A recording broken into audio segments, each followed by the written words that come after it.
आग के ऊपर कुछ पकाकर खा रहे थे। आप यहाँ पार्टी बना रहे हैं और वहाँ घर पर हमारी जान सुखी जा रही थी कि कहीं कुछ हो तो नहीं गया। मुझे कुछ नहीं हो सकता, मैं कभी नहीं मर सकता, समझे तो? अरे तबीयत तो ठीक है, ये किस तरह की आवाज में बात कर रहे हैं आप? कुछ हुआ है क्या? कुछ नहीं हुआ, बस जोरों की भूख लग रही थी इसलिए खाना बनाकर खा रहे थे। अच्छा, इतनी बदबू आ रही है, ऐसा क्या बनाकर खा रहे हैं आप? जरा हमें भी तो बताइए। अरे भाभी, क्यों परेशान हो रही हैं? मांस पकाकर खा रहे हैं। एक जंगली जानवर कल रात को खेत में आ गया था, हम दोनों ने उसे मार दिया और बस उसी का मांस पक रहा है। आप भी खाइए ना, बहुत बहुत ही स्वादिष्ट है। दिमाग खराब हो गया है क्या आप दोनों का? आप दोनों मांस कब से खाने लगे, और वो भी जंगली जानवर का? चलिए अभी कभी घर चलिए। चलेंगे, लेकिन पहले ये मांस तो खत्म कर ले।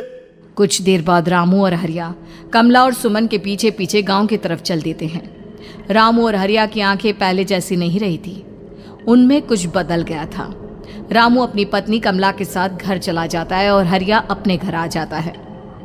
देखिए, आपने जो कुछ भी किया मैं उसके लिए आपको माफ़ कर देती हूँ, लेकिन आज के बाद ये रामू के साथ जाकर मांस पकाकर खाया ना, तो इस घर में घुसने नहीं दूंगी आपको।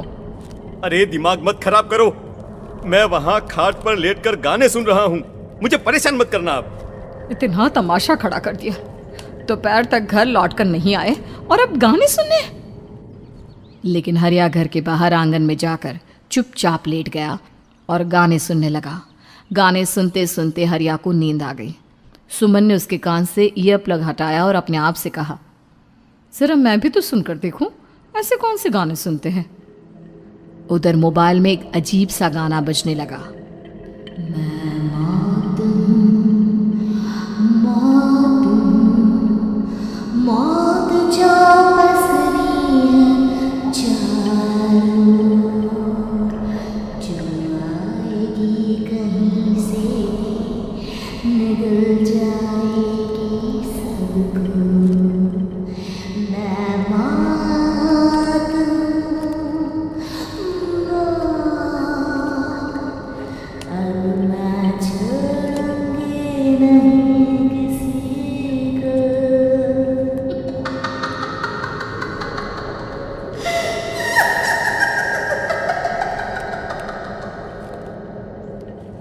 सुमन ने घबराकर मोबाइल फोन दूर रख दिया। वो बुरी तरह से डर गई थी। तभी अचानक हरिया अपनी नींद से जागा और गर्दन टेढ़ी करते हुए सुमन के पास आया। क्या कर रही थी? गाने सुन रही थी? वो ये कैसा गाना सुन रहे थे तुम मोबाइल के अंदर? मौत है, मौत। अरे ये सारी बातें छोड़ो और ये बताओ, आज शाम को तुम मेरे साथ खेत चलोगी? लेकिन क्यों? और तुम इस तरह से क्यों बात कर रहे हो? अपनी गर्दन सीधी रखकर बात करो ना। वो मेरी गर्दन में सोते सोते थोड़ा दर्द हो गया है। मेरे साथ आज खेत चलो ना। तुम्हारे साथ पूरी रात रहना चाहता हूँ। कैसी बात कर रहे हैं दिन दहाड़े? जरा भी शर्म नहीं आती क्या? अरे इसमें शर्माने वाली क्या बात है? तुम पत्नी हो मेरी। पूरी रात खेत पर रहता हूँ। मुझे भी तो तुम्हारे पास आने का हक है कि नहीं? अच्छा ठीक है, चलती हूँ आपके साथ खेत पर, लेकिन फिर उस रामू को मत बुलाना। अरे कैसी बातें कर रही हो? अगर तुम मेरे पास होगी तो मैं किसी को नहीं बुलाऊंगा, सिर्फ तुम और मैं और रात का सन्नाटा। शाम के वक्त हरिया सुमन को अपने साथ खेत पर ले जाता है। आसमान में चांद पूरी तरह से चमक रहा था। हरिया ने अपने खेत में बनी हुई छोटी सी झोंपड़ी के अंदर सुमन को अपने पास बिठा लिया और उसके बालों में हाथ फिराते हुए कहा, कितनी खूबसूरत हो तुम, बहुत सुंदर लग रही हो। एक चांद से भी ज्यादा सुंदर लग रही हो। ऐसी बातें मत करिए ना, मुझे शर्म आती है। अपनी आंखें खोलकर जरा मेरी तरफ तो देखो। अरे देखो तो सही। सुमन ने शर्माते हुए जैसे ही अपनी आंखें खोली, उसके होश उड़ गए। हरिया के बड़े बड़े दांत निकल आए थे और वो पूरी तरह से एक जानवर की तरह नजर आ रहा था।